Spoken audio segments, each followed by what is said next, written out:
শেখ হাসিনা ও Sheikh রেহানার bank account তলব করেছে Bangladesh financial intelligence unit.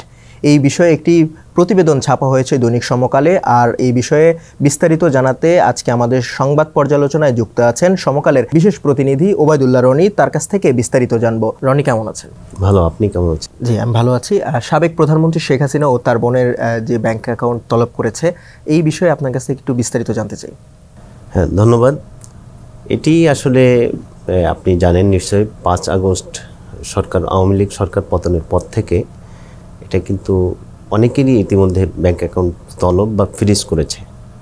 তো তলব এটি সাধারণত করা হয় যদি কখনো ব্যাংকগুলো সাসপিসিয়াস ট্রানজ্যাকশন রিপোর্টিং বলে এসটিআর করলে, কিংবা কোনো সময় যদি মনে হয় যে হ্যাঁ এই অ্যাকাউন্টে অস্বাভাবিক কোনো কিছু ঘটতে পারে। অনেক সময় ব্যাংক সরাসরি রিপোর্ট দেয় যে এই ঘটেছে। তো ব্যাংক সাসপিসিয়াস ট্রানজ্যাকশন হিসেবে যখনই রিপোর্ট করে তখন আসলে অনেক ক্ষেত্রে তলব করে, অনেক সময় সরাসরি ফ্রিজ করে। তো ফ্রিজ সাধারণত 30 দিনের জন্য করা হয়ে থাকে। এরপরে এইভাবে 6 বার বাড়িয়ে 6 মাস পর্যন্ত করতে পারে বিএফআই। এরপরে আদালতের মাধ্যমে এটা পরবর্তী স্টেপ নেওয়া হয়ে থাকে। তো এখানে যেটি ঘটেছে যে 5 আগস্টের পর থেকে সাধারণত যে কোনো সরকার পরিবর্তনের পরে কিন্তু এরকম ঘটে থাকে যে আগের সরকারে যারা থাকে তাদের বিষয়ে অনেক ধরনের খোঁজখবর করা হয়। তাদের আসলে দুর্নীতি, অনিয়ম বা ঠিকভাবে সব কিছু হয়েছে কিনা, ডিউ ডিলিজেন্স মেনে করা হয়েছে কিনা সেটা দেখা হয়। এটা একদিক দিয়ে ভালো, আর একদিক দিয়ে খারাপ। কারণ খারাপ এই অর্থে যে যদি আমরা আসলে মানে ধরেন আমি একটা অনিয়ম করছি, তা অনিয়মটা আজকেও তো আমি যদি সেটি হয়ে থাকে তা সেটাও তো অনিয়ম। তো সাধারণত যেটা ঘটে থাকে যারা আসলে পাওয়ার পার্টি তাদের অনিয়ম অনেক ক্ষেত্রে আমাদের এখানে শিথিলতার সঙ্গে দেখা হয়, যে কারণে এটি বেশিরভাগ ক্ষেত্রে তারা ক্ষমতার থেকে যখন চলে যায় তখন দেখা হয়ে থাকে। তো নিশ্চয় জানেন আমাদের রিপোর্টেও উল্লেখ আছে, এর আগেও এটা নিয়ে আমরাও রিপোর্ট করেছি, অনেকে রিপোর্ট করেছে। সেটি হলো যে এখন পর্যন্ত 550 মতো অ্যাকাউন্ট ফ্রিজ করেছে এবং এসব ফ্রিজ অ্যাকাউন্টে 14,500 কোটি টাকার মতো জমা আছে বিভিন্ন ব্যক্তি বা প্রতিষ্ঠান সব মিলায়। আর আরেকটি বিষয়, এখন পর্যন্ত কিন্তু বাংলাদেশ ব্যাংক অনেকগুলো প্রতিষ্ঠানের বিষয়ে বিভিন্ন ধরনের ইনিশিয়েটিভ নিয়েছে, কিন্তু এখানে কোনো প্রতিষ্ঠানের অ্যাকাউন্ট ফ্রিজ করেনি বাংলাদেশ ব্যাংক। ব্যক্তির অ্যাকাউন্ট ফ্রিজ করেছে কিন্তু প্রতিষ্ঠানের অ্যাকাউন্ট ফ্রিজ করেনি।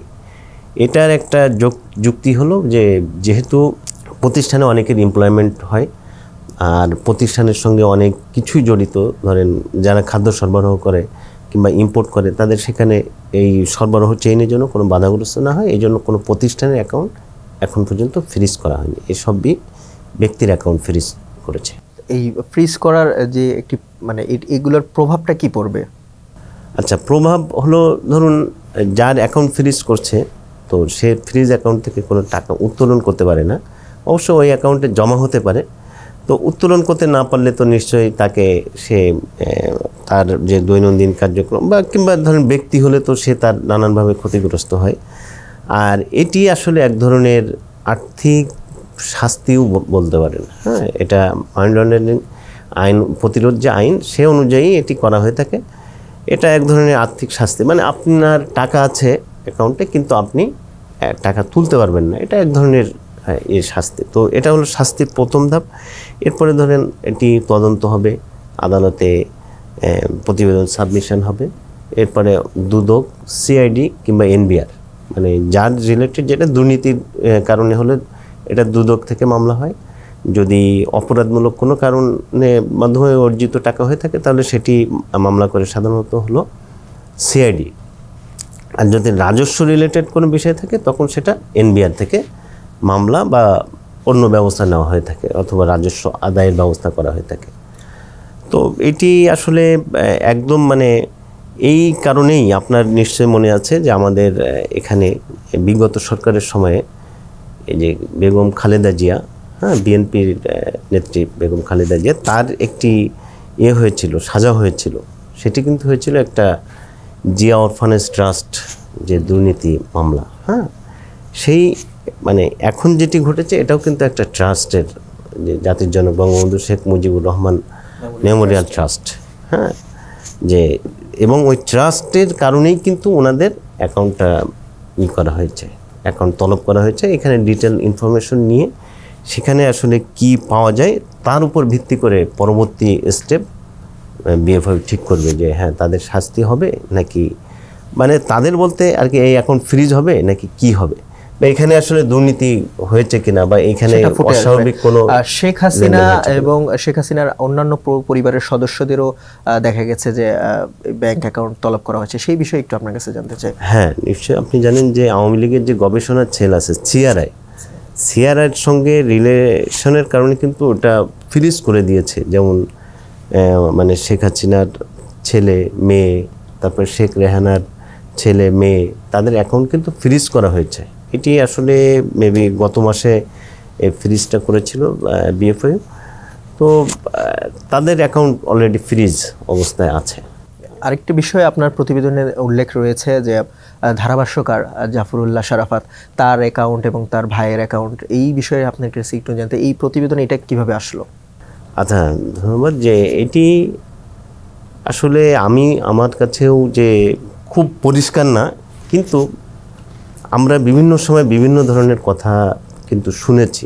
হ্যাঁ, তো তাদের সঙ্গে হয়তো বা কোনো ধরনের কোনো ট্রানজ্যাকশনের রিলেশন সেন্ট্রাল ব্যাংক পেয়েছে। কারণ এর আগে কিন্তু চৌধুরী নাফিস শরাফত, যিনি বিগত সরকারের সময় খুব প্রভাবশালী একজন ব্যক্তি ছিলেন, বিশেষ করে আর্থিক খাতে, হ্যাঁ, তো উনি অনেক ধরনের অনিয়ম বা দুর্নীতির সঙ্গে জড়িত থাকার অভিযোগ ছিল তার বিরুদ্ধে।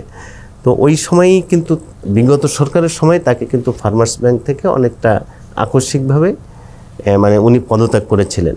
হ্যাঁ, তো উনার অ্যাকাউন্ট কিন্তু ইতিমধ্যে বাংলাদেশ ব্যাংক বিএফআই ফ্রিজ করেছে। তো গতকাল তার যে ভাই ধারাভাষ্যকার জাফরুল্লাহ শারাফত, তার আরেক ভাই এবং তার মা, তাদের অ্যাকাউন্ট তলব করেছে। হ্যাঁ, তো এটা হয়তোবা কোনো ধরনের কোনো ট্রানজ্যাকশনের রিলেশন বিএফআই পেয়েছে কিংবা সন্দেহ করেছে, কিংবা হয়তো বা কোনো ব্যাংক এটি রিপোর্ট করেছে, যে কারণে তাদের একই সঙ্গে তাদের অ্যাকাউন্ট তলব করা হয়েছে। আরেকটি বিষয় জানতে চাই আপনার কাছ থেকে, এই তলবগুলোতে যদি কোনো ধরনের দুর্নীতি পাওয়া যায় সেক্ষেত্রে শাস্তিগুলো কি কি হতে পারে? হ্যাঁ, এই যেটি বললাম যে ধরুন যদি এখানে মানি লন্ডারিং, কিন্তু দেশের মধ্যেও মানি লন্ডারিং হতে পারে। এই লন্ডারিংটা হতে পারে এরকম যে ধরুন যে প্রক্রিয়ায় টাকা জমা হওয়ার কথা সে প্রক্রিয়া যদি না হয়ে থাকে সেটাই কিন্তু এক ধরনের মানি লন্ডারিং। কিংবা আপনি ধরুন আপনি ঘোষণার বাইরে একটা টাকা হয়তো আর্ন করলেন, সেটাও কিন্তু এক ধরনের, সেটা দুর্নীতির মাধ্যমে হতে পারে। কিংবা কর ফাঁকি দিলেন, হয়তো একটা জমি বিক্রি করলেন, আপনি বেশি দামে বিক্রি করছেন, দেখালেন কম দাম। এইভাবে অনেকভাবেই মানি লন্ডারিং হতে পারে। তো মানি লন্ডারিংয়ের শাস্তি, বিভিন্ন ধরনের শাস্তি আছে। এটি আসলে ওই যেটি আগেই বললাম যে এটা সাধারণত বিএফআইও এইসব অ্যাকাউন্ট তলব বা ফ্রিজ করে অন্যান্য সংস্থাকে দেয়, পুলিশকে দেয়, এনবিআরকে দেয়, আর হলো জাতীয় রাজস্ব বোর্ডকে দেয়। সেখানে তারা তাদের মতো করে এটা মামলা করে, আদালত শাস্তি নির্ধারণ করে যে কি হবে। হ্যাঁ, আর ইনারা যদি দেশের বাইরে অর্থ পাচার করে থাকেন তাহলে তো সেক্ষেত্রেও এইসব সংস্থা তাদের পাচার হওয়া অর্থ ফেরত আনার জন্য উদ্যোগ নেবে। তো আপনাকে একটি বিষয় বলে রাখি যে এই সব এখনকার যে উদ্যোগ, নিশ্চয় জানেন যে এখন এই সরকার, অন্তর্বর্তীকালীন সরকার কিন্তু সবচেয়ে জোর দিয়েছে আর্থিক খাত সংস্কারের লক্ষ্যে পাচার করা অর্থ ফেরত আনতে। এবং শ্বেতপত্র প্রণয়ন কমিটি একটা করা হয়েছিল, তারা একটা রিপোর্ট দিয়েছে যে বিগত আওয়ামী লীগের সময় প্রতি বছর গড়ে $16 বিলিয়ন করে পাচার হয়েছে।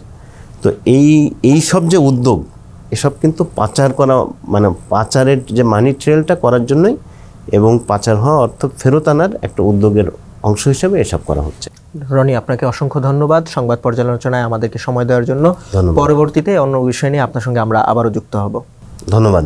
দর্শক, এই ছিল আজকের সংবাদ পর্যালোচনার বিষয়। পরবর্তীতে অন্য কোনো বিষয় নিয়ে আমরা আবারও হাজির হব। ততক্ষণ পর্যন্ত সমকালের সঙ্গে থাকুন। দেশ বিদেশের সর্বশেষ সংবাদগুলো জানতে www.সমকাল.com চোখ রাখুন।